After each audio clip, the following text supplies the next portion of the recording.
Je vous avais proposé 3 personnages, vous avez choisi Tyrion, et là j'ai vraiment dû chercher, parce que Tyrion est un Targaryen, cette théorie est partout. Mais alors partout, et le Tyrion va trahir Daenerys, elle est plus récente, mais là encore, originalité, 0. Bref, tout le monde aime Tyrion, autant il y a des fans qui n'aiment pas Jon, et d'autres qui n'aiment pas Daenerys, certains n'aiment pas Arya, mais qui n'aime pas Tyrion? Évidemment, il y a 10 personnes qui vont se ramener pour me dire que eux n'aiment pas Tyrion parce que bah vous avez l'esprit de contradiction. Non mais ok, Tyrion est le personnage qui a le moins de gens qui le détestent, nous sommes d'accord. Eh bien en fait peut-être qu'il est destiné à finir sur le trône de fer. Oui, Tyrion sur le trône. Pas Daenerys ou Jon, mais bien Tyrion, et c'est la théorie qu'on va explorer aujourd'hui. Si la fin de Game of Thrones ne doit pas être prévisible, Jon et Daenerys sont écartés. Pourquoi pas Tyrion? Vous me direz c'est assez prévisible aussi, mais bien moins que les deux autres. Deux idées totalement différentes vont vers cette fin.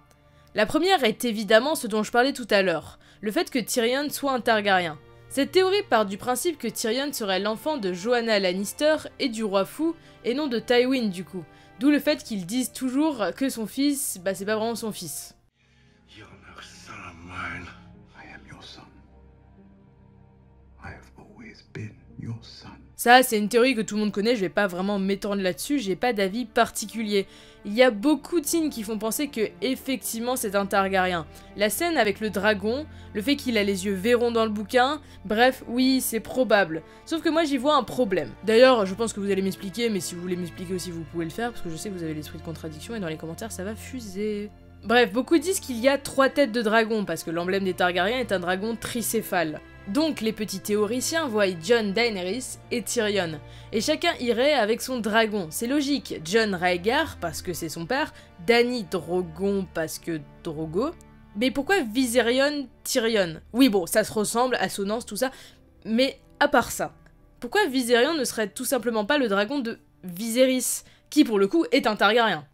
De toute façon, Viserion est mort en quelque sorte, donc je vois pas trop le rapport en fait. Bon, je vous avoue, cette théorie, en fait, j'y crois pas trop. C'est bon, les Targaryens cachés, on en a eu un. Ça suffit, arrêtez de vouloir que tout le monde soit un Targaryen. C'est bon, à la fin, bref. Non mais sincèrement, 50% des théories sur Game of Thrones, c'est machin est en fait un Targaryen.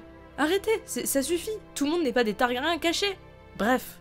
Si cette théorie était vraie, cela fait de Tyrion un autre héritier au trône. Et il aurait pleinement sa place vu qu'il est un Targaryen aussi. Et là, on retrouvera encore une fois la lignée Targaryen.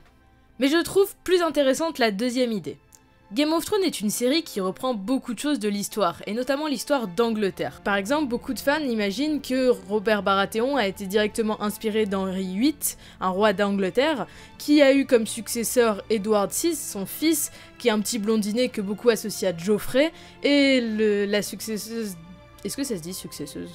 Grande question, de Édouard VI était Mary Ier qui adorait les exécutions, enfin voilà, elle avait des petits penchants chelous, et bien beaucoup l'associaient à Cersei.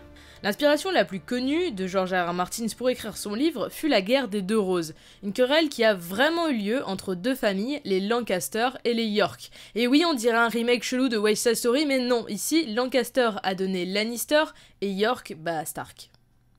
Mais là, on arrive à ce qui nous intéresse vraiment. Est alors arrivée au trône une jeune femme, Elisabeth Ier, une York, qui déjà était rousse, mais en plus était l'une des meilleures choses qui ait pu arriver à l'Angleterre et stoppa la guerre des deux roses en se mariant avec Henri VII, qui était beaucoup associé aux Lancaster. Non, vous voyez pas? Sansa? Tyrion? Non? Bah oui, rousse, de la maison York, donc Stark, qui arrive très bien à gérer le royaume parce qu'elle a eu un très bon maître. Comment ça, ce n'est pas dans l'histoire ça? Oui, non mais bon, chut. Bref, tout désigne Sansa, cette dernière se mariant avec un ennemi, un Lannister, bah Tyrion. Surtout qu'ils sont déjà mariés dans la série, sans oublier que les deux ont été responsables, chacun de leur côté, de leur camp, lorsque leur roi, reine, était pas là. Je m'explique. Sansa a tout géré à Winterfell, elle a... assez bien géré d'ailleurs, alors que Jon était parti. Parallèlement, Tyrion a bien géré Meereen lors de l'absence de Daenerys. Alors je sais pas vous, mais moi je trouve cette théorie vraiment intéressante, surtout que c'est pas une théorie ultra connue comme Tyrion est un Targaryen ou ce genre de choses, donc moi j'attends vos avis. Voilà, c'est la fin de cette vidéo, j'espère qu'elle vous aura plu. Je vous laisse choisir entre Varys, Sansa et Peter. Yes, Peter is back. Comme d'habitude, on vote grâce au petit en haut de l'écran. Je vous retrouve prochainement pour une nouvelle vidéo dans la joie et la bonne humeur. La saison 8 n'attend que nous, mais je sens qu'on est pas prêt, alors de toute façon on a encore du temps pour nous préparer psychologiquement à ça. En tout cas moi je vous dis à la prochaine, bye tout le monde.